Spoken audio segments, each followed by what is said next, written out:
What's that? Is that a question for me? Her? You. So that's a great question. So that gets into sort of the larger sustainability of when you switch to all organic growing, and I'm not certified organic, so that's why I stayed away from the O word.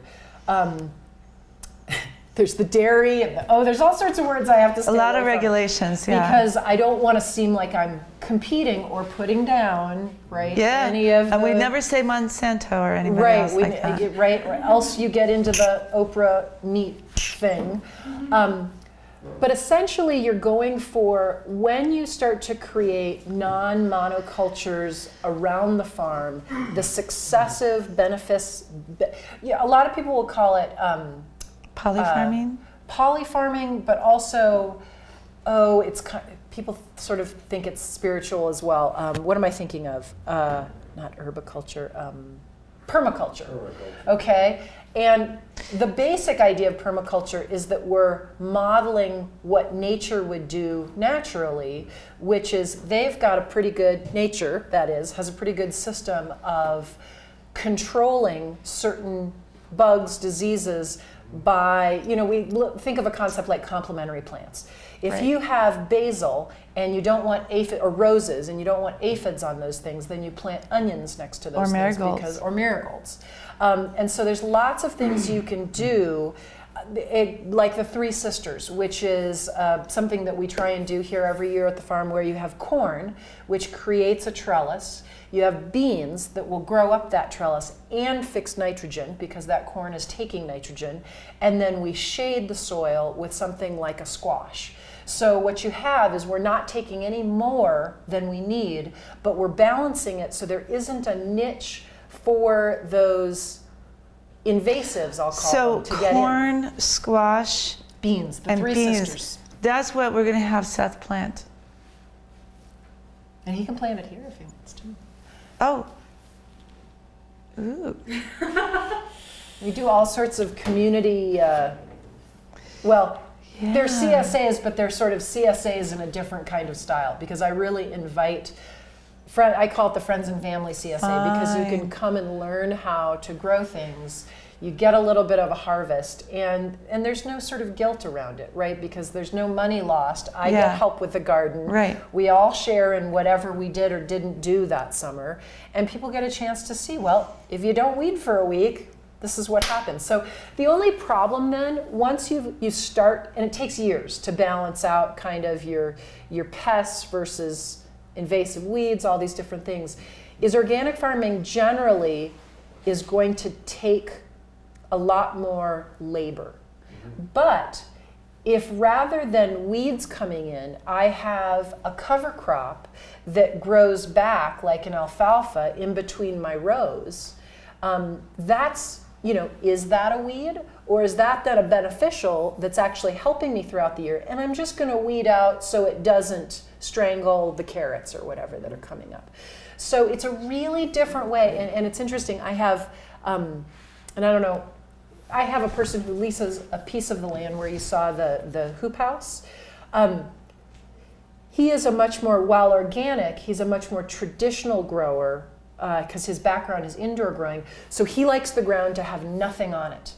I want the ground to have, even if it's weeds, because what those weeds are doing is they're holding in soil. Now, over time, I'm going to try and get a more beneficial plant in there, but our whole idea that a clean farm is something where you see the dirt, in sustainable agriculture and in rotational grazing, you really never want to see dirt, because that means that you're losing topsoil either through erosion or from wind, water erosion or wind. So that's a really different way to get people to start thinking, and that sort of gets a little deep, but that essentially is at the bottom of your question. And that's fascinating, right. Okay, well, I think that's super. Can I ask a question? You can totally ask a question. Can you talk about some of the limitations of being an urban farm? You bet.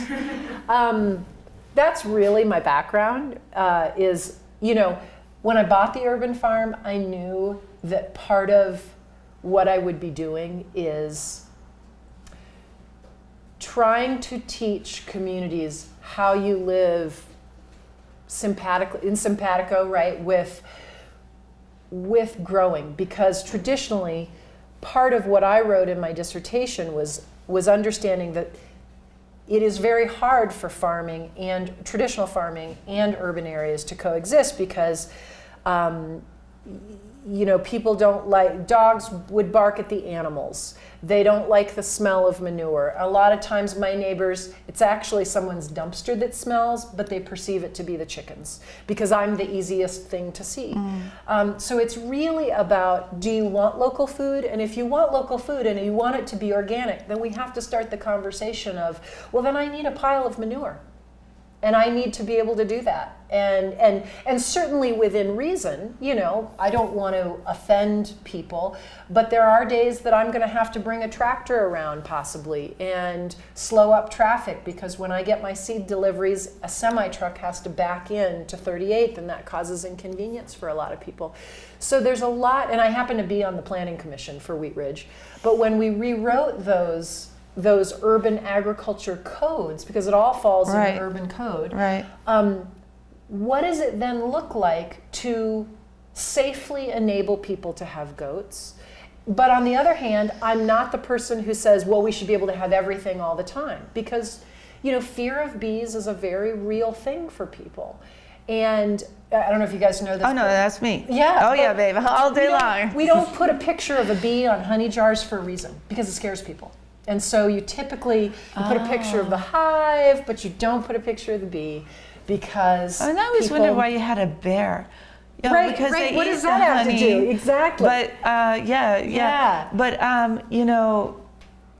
wow, because Sam went up on the roof of Union Station and filmed them all crawling around on this. And it creeps people out. I was like, whew.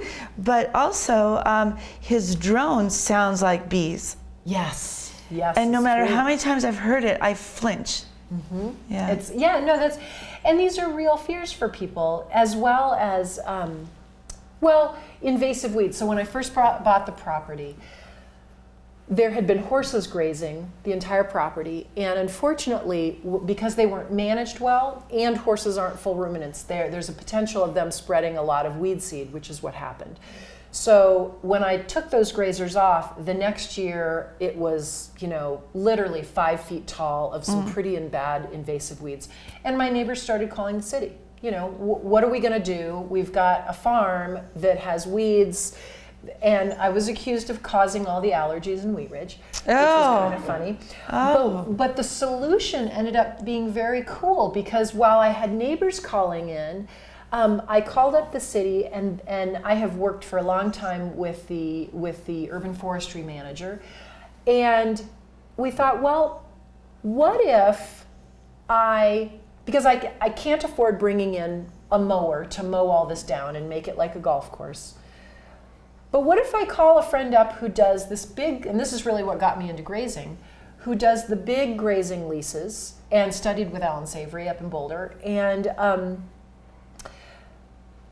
so what if we did this thing called a flash graze? And we brought a bunch of goats in here. Like a flash mob. Like a flash mob. And nobody had ever heard. I made up that term. That's cute. I love that. Flash grazing. I called up the code enforcement people. I said, okay, I'm going to solve this issue, but I'm not sure I'm going to do it in a way you're going to be happy with. And they actually laughed so hard, and they said, let's call the schools. Let's get the police chief on board. Let's get you an escort.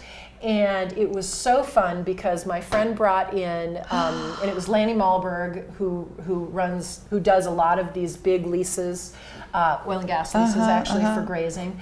And they herded 350 beautiful Kashmiri goats down Quail, which I think a few of you drove down, cute. Past the neighbors who were complaining so badly. And it was a parade. We invited the community to put chairs out, and it was beautiful. For 2 weeks, these animals just grazed the property, and it was like something out of a movie. It was so fun. And we would run to different areas. Are you ever going to do that again? We need to film that. Oh, it was. I actually do have it on film. Okay, so I will put that in. I will try and find all of that footage because it was really amazing. But I don't know. Sorry, I meandered from my talk. No, that is so great. Imagine 350 goats just coming down the road. Yeah. But I realized it was this fantastic opportunity to teach people about soils and what grazers can do. And I think that's what sort of enabled us when I came back, and again, the city urban forestry person and I were sitting down and saying, gosh, we have this area behind the farm that we can't mow, but it's city owned. And I said, well, what if we put the goats on there? What will the public do? And that's what started the whole grazing. They love it on though, the don't public. they? They absolutely. Because they hate the smell of the lawnmower and the noise and the pollution. And it's just, they're the most horrible things ever.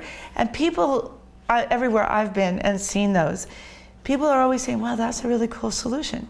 We're going to support the ecology, and the goats get fed, the bad things go away, and we move them along. It's fantastic. And I put tags on all of them so they knew that it was Daryl, and they knew that it was his other brother Daryl. And people, they made that connection so much that the first time we had them just grazing on that right-of-way, when I took the goats away, I had calls. Because of course we had the city's number and my number on the signs that said, this is an experiment, we're trying this is what they're doing.